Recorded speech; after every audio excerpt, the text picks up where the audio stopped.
David Friedman, really great songwriter, and he just captures that. That's the choice. That's the choice in any given moment. So, on Wednesdays, I've been leading a class on the Book of Joy, written by, what is it, David, I'm going to lie if I say his name, somebody you don't know, as he's taking down the conversations between the Dalai Lama and the Archbishop Desmond Tutu. They are old friends. They both have been through the fire, and they are both incredibly joyful. They're talking about forgiveness as a component of joy. They're talking about love as a component of joy. They're talking about self-awareness as a component of true joy, They're talking about the ability to rejoice in other people's good as a way of true joy. And so this is what I want to focus on this month and going into the Christmas season. I'm kind of echoing. Is there something you can do about that? Hello. Do.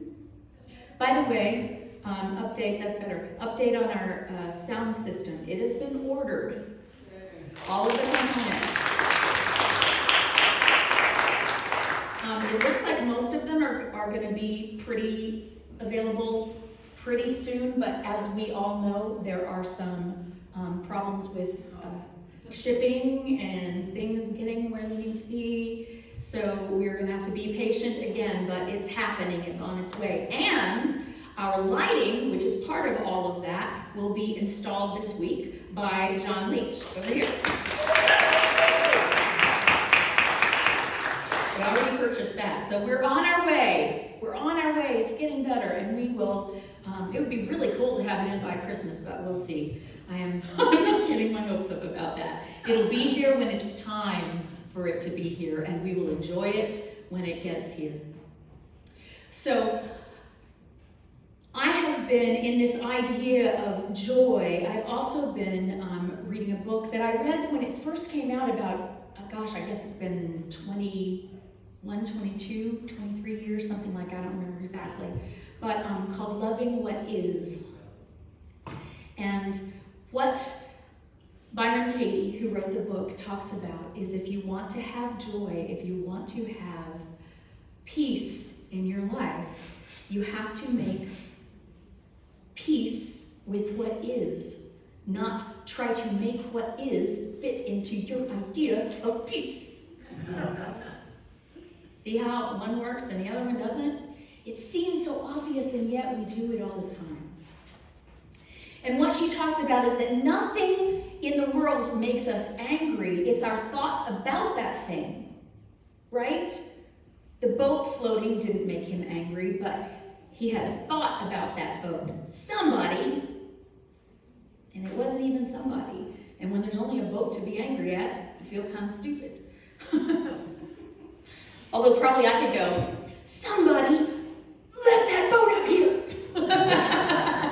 We get very married to our way of seeing things.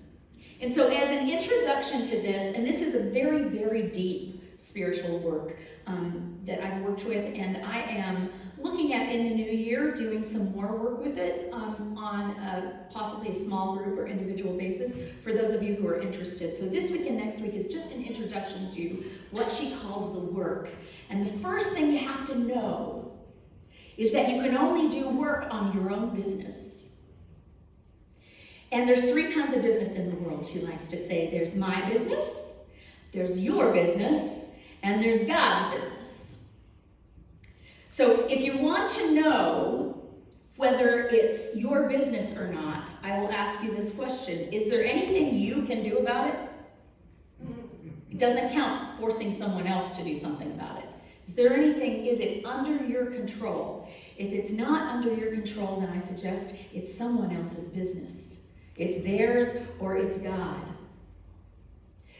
Arguing with reality is what hurts. The boat hitting the boat, that didn't hurt. Not wanting the boat to hit the boat and having thoughts about anger about the boat hitting the boat is what makes us angry. Get it? The boat didn't do anything. The boat was just drifting. And then we had a thought. Think about all the things that happen in the world that you don't know about and you feel fine till you find out. And then you think, that shouldn't have happened. We start arguing with reality. And this word should is a very, very important word. I've been telling you this for years, that if you find yourself shoulding, try putting a could in there instead. I should do that. I could do that. Apparently I'm not. They should do that. Well, are they doing that? Then maybe you need to look at what that word should means. Because if it's happening, then it should be happening. That's a hard concept. Think about that for a minute. Anything that's happening should be happening. The closest the Buddhists have to God is the way things are. That's the whole Buddhist practice, is working within oneself to try to accept, embrace, allow what's going to happen anyway. What's happening anyway. And be able to have some control over our thoughts and emotions about that. That's all it is. And so when they say the way things are, I can say God is the way things are. God is, if we believe that God is everywhere, that there is nowhere that God is not present, in no human being, in no happening, in no plant or tree or piece of dirt on this earth, in no star in the sky, in no molecule of air, in no chemical, there is nothing in which God is not. Are you with me on that? Yes. If you believe that, then the way things are is exactly the way things should be. And if you don't believe that, the way things are is still the way things are. And we cause our own pain by arguing with the way things are. The Buddha said it, all suffering is dukkha. It's holding on to things that change. Wanting things, in other words, wanting things to be different than they are. Arguing with reality hurts every time. Arguing with reality. So it's not the happening, it's not the people, it's not the thing, but it's the thoughts around them. The unquestioned thoughts around them. Because we have our thoughts and then we believe them. Right? The thought itself could come and go. But we have the thought and we go, I'm right about that. That's exactly true. Woo! What am I going to do about it? And then the whole suffering cycle starts. What if we were able to have a thought and go, have a way to question it, which would allow us to release it? Because it's part of pretty much every religion, this idea of letting go. Let go, let go, let go. Well, it's easier said than done. As we cling so tightly to everything in our lives. It's easier said than done. This is a way of asking questions to try to find, whose business is it? So when you are triggered, when something happens, you have a thought, and that thought is a story. There he goes again. He always does this. He meant to do it. I've asked him not to do it. He's still doing it. So therefore, he must be doing it to me. And since he knows I asked him not to, he's really trying to get my goat right now. Could be. He was just doing what he was doing. Had nothing to do with me. And I am having all kinds of emotions and physical responses to my emotions by believing the story I'm telling myself. By believing the story I'm telling myself. So what if I start to look at the thought behind the should? Whenever I hear a should, I should do this. Or every time you have a painful emotion, instead of looking right at the emotion, look at the thought before it. What's the thought before it? I'm trying to think of a good example. Somebody who triggers you. somebody who uses words that you find offensive. You know, they're using words and they're their words and they have nothing to do with you. And when you have that reaction, look before that and you're going to find they shouldn't do that. They shouldn't do it here, they shouldn't do it now, they shouldn't do it like that. And your shouldn't is what's making you uncomfortable and triggering you. It's not them that's actually doing that. Can you believe that? Yes. But man, is it hard to remember. Yes. And what it requires is an amazing amount of self-awareness. Some of us have almost no self-awareness. Some of us have a little bit. Some of us have a lot. I think those of us who are completely self-aware have already ascended or melted into nirvana or whatever. So I'm going to assume, since you're here and I can see you in your body, that you, like me, have not actually completely conquered this. And yet it's a practice that we get to work on every day, every day, every day. He should. They should. Well, is it true? He shouldn't get drunk. What's the truth behind that? I don't like it when he gets drunk. The fact that he is getting drunk is proof that he should, because that's what's happening. That's the hard thing for the brain to catch on to. No, obviously, I know what is best here. Of course it's not good. It's not good for his health. It's not good for... And here I'm using an example from my life. My father was an alcoholic. I spent a lot of time arguing with him. Please, Daddy, please, please, please, don't you see what you're doing to us? Don't you see what you're doing to the family? Please stop drinking. I know somewhere in there you love us. You always have, so I know it's in there somewhere. So please, please, please, if you would just do this. It was obvious to me that he should stop drinking. Because I asked him to. Because I had all this proof of how things would be better. And if I had had the ability at that time in my life to start going, wait a minute, whose business is this? It's his business whether he drinks and what he does while he drinks. It's my business what I do with my thoughts around that. So I can stay up all night and torture myself and keep begging, the kind of the way one might beg a stump to stop being a stump. Because he was a stump then, that's what he was. And he was going to be a stump until he was ready to not be a stump anymore. And so I could have, perhaps, with a little more self-awareness, been able to say, he is who he is and that's not going to change. What's really going on here? I feel scared and unloved. And so I can look at that. Okay, am I physically safe? Am I emotionally safe? And then I can do something about that, which at age 16 I did. I moved out of the house at one point because I realized how painful it was and that it wasn't going to get better. But I spent a couple of years of just banging my head against the wall and putting myself in dangerous situations before I did that. I'm not saying this to depress you and say, oh, I had an alcoholic daddy. Because here's the deal. My dad didn't stop drinking until he did. And the last 20 years of my life with my dad were glorious. And part of that time he was drinking and part of that time he wasn't. Who changed? I did. I changed. I set some boundaries. We're going to talk about that some more next week. I set some boundaries and said, this is what I will do. You know, a lot of people talk about boundaries. Well, I gave him a boundary. I said, you can't do that anymore. Well, is that his business, your business, or God's business?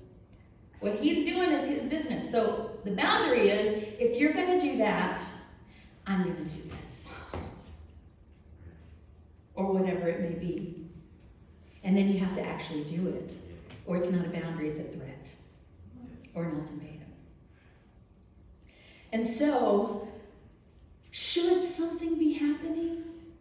Should the world be in such a crazy mess right now? Because, whoa, boy, do we look at it and judge it as a crazy mess. I do. And then I can look behind that and say, wait a minute, I'm scared. What am I scared of? I'm scared of everything blowing up. Well, things are not blowing up now. So me being scared of everything blowing up keeps me from being right here, right now. So this practice brings us into mindfulness. When we stop our shoulds, which are always in the past, should have, should be, and come back to what is. What is? I should lose weight. I should lose weight. I know it. I've been working with this because I gained weight during COVID and I didn't like it very much. And I kept thinking, I should lose weight. I should lose this weight. I should lose this weight. But I was kind to myself. I went, you know what? You are not doing that. So I'm thinking you're not ready, or you would be doing it. So how about if instead of beating yourself up every day for not doing what you're clearly not ready to do, you give yourself some grace and say, you know what? When I'm tired enough of this weight, I will do something about it. I will. And if I don't, I'll die fat. What's the worst thing that could happen? What's the worst thing that could happen? And I take this to the nth degree sometimes. And I have practiced taking things to the nth degree. But the nth degree I always took it to was apocalypse. One time Bob said, what's the worst thing that happened? And I was like, this, and then this, and then this will happen, and this would definitely happen. And after that, the whole world will blow up. And I remember him, we were driving the car several years, and he looked at me, and he said, that was really scary. I said, I know, I live here. You only visit occasionally. But that does not serve me. And I have been steadily training my mind not to do that. What if everything happens well? What if everything happens just the way I want it to? What if it doesn't happen the way I want it to? Am I big enough to deal with disappointment? Turns out, I can deal with disappointment. I get disappointed all the time. I can deal with it. So the worst thing that can happen is you're going to keep doing what you're doing, even though I don't want you to do it, and I may be disappointed. Okay. But I'm going to respect you doing what you're doing, and I'm not going to torture myself about it anymore. And I can decide not to be disappointed.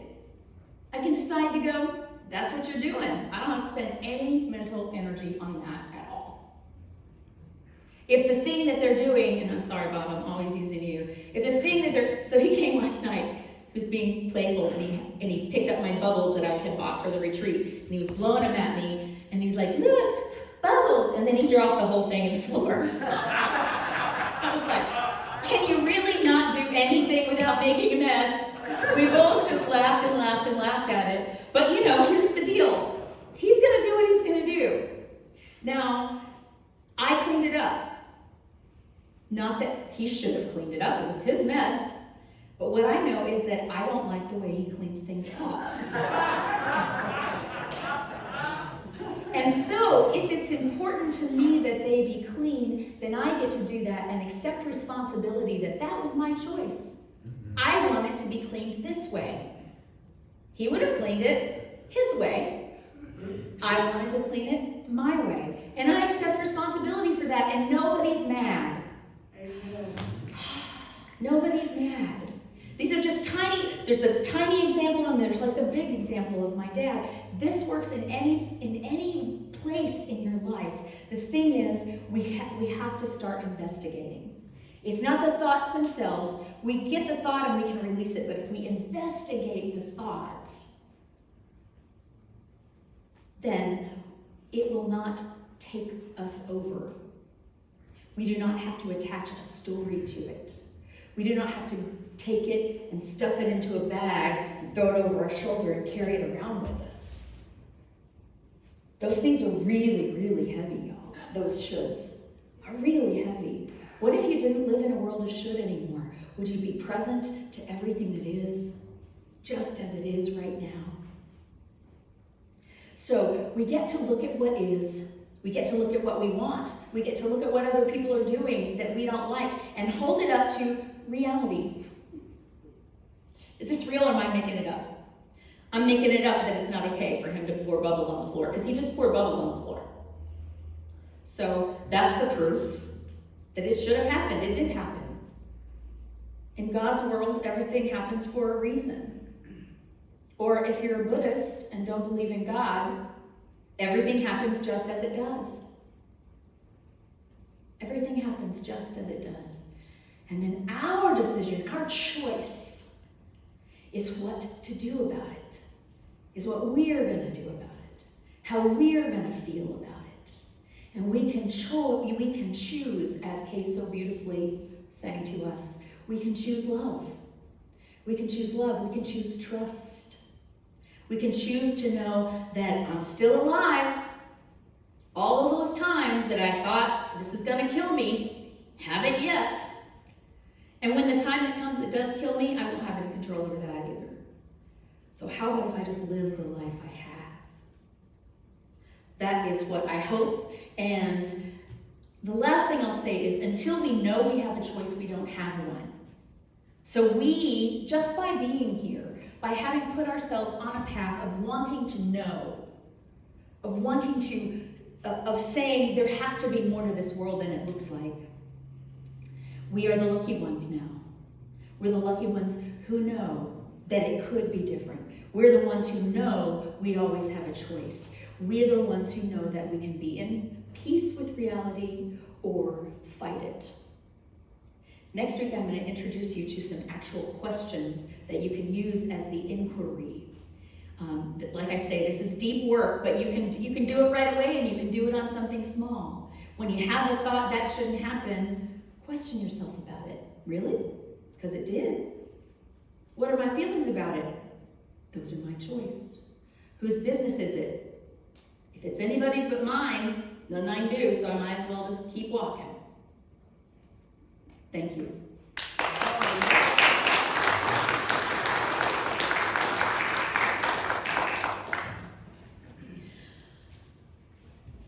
So we'll just take those ideas into medication. Was that Freudian? I don't know. We'll take that into meditation. And know that if anybody's boat bumps yours, the anger is in you. Breathe. And I just feel like breathing in gratitude that I'm in this place. That I'm with these people who want to choose love. Sometimes we do, sometimes we don't, but by golly, it's our goal. Just breathe that in.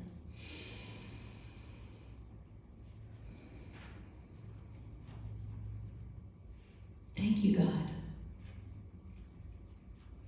for allowing me to be in a community that supports me in my goal of choosing love rather than fear.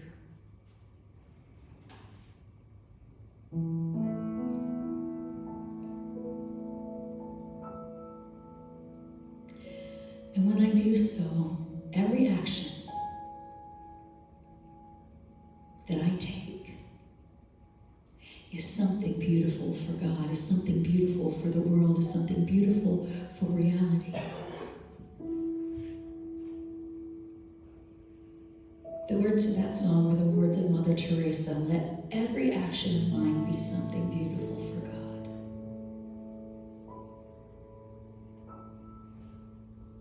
And so when I look at my action, I can say, oops, that wasn't beautiful for God, that was ugly.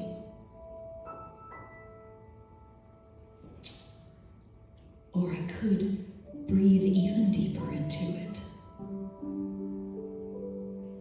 and say, because I did it, it must have been. It must be something beautiful for God. It's mine to find out what that is. Was it there for my learning? Was it there for someone else's?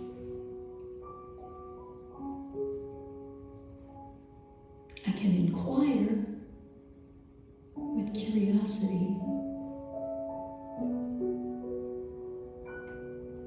rather than feeling regret or shame.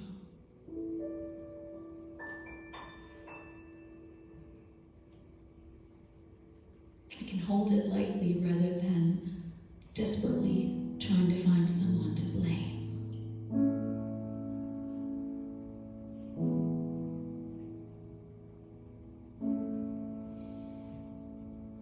this peace and love in the simplest service.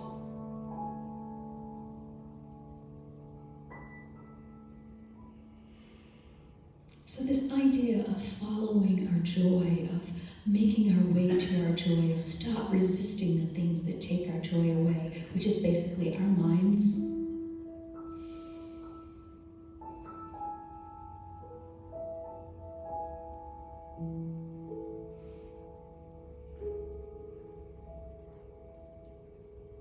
We get to say, joy is my goal. Joy is actually not even a goal. It's who I am when I'm not being all the other stuff.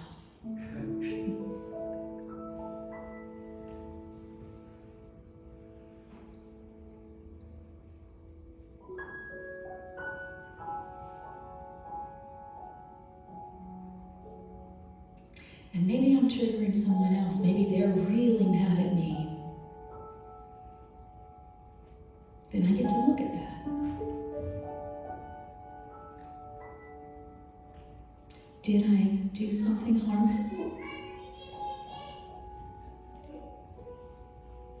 Is it true that I did something harmful? Then, rather than shaming myself and packing it into my backpack, I can say, I see the harm I did. I regret it. I'm sorry. How can I make that up to you?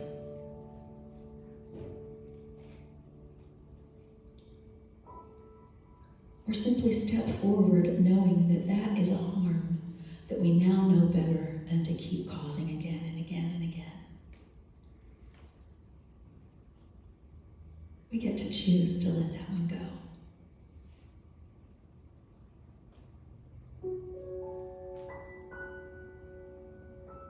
Because the choice for love is not love if it doesn't choose love for us as well as for everyone else. Love has no place for blame. It has a place for responsibility and accountability.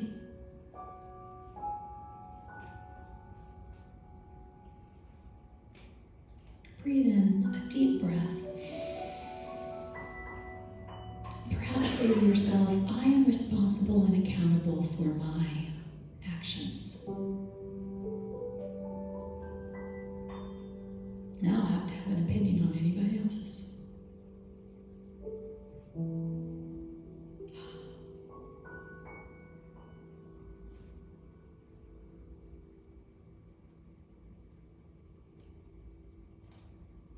The choice for love never includes shame of ourselves or anyone else.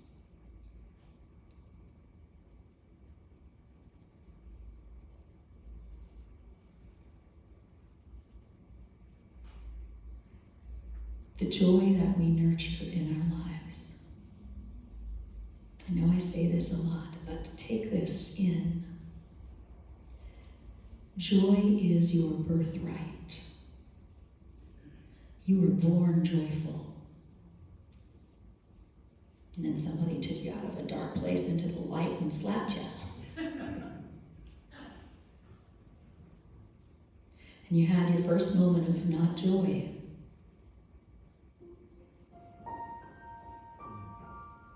It happens to all of us. And yet, for children, joy is easier to remember.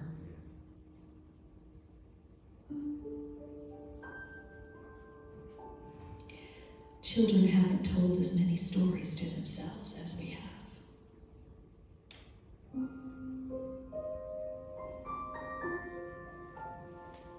So I can't always fix my thinking, but what I can do is take a pause and say, is that true, or did I just make up that story? He did that on purpose. I have no way of knowing that. It's a story I'm making up. But if I'm going to make up a story, why would it be one that makes me feel awful?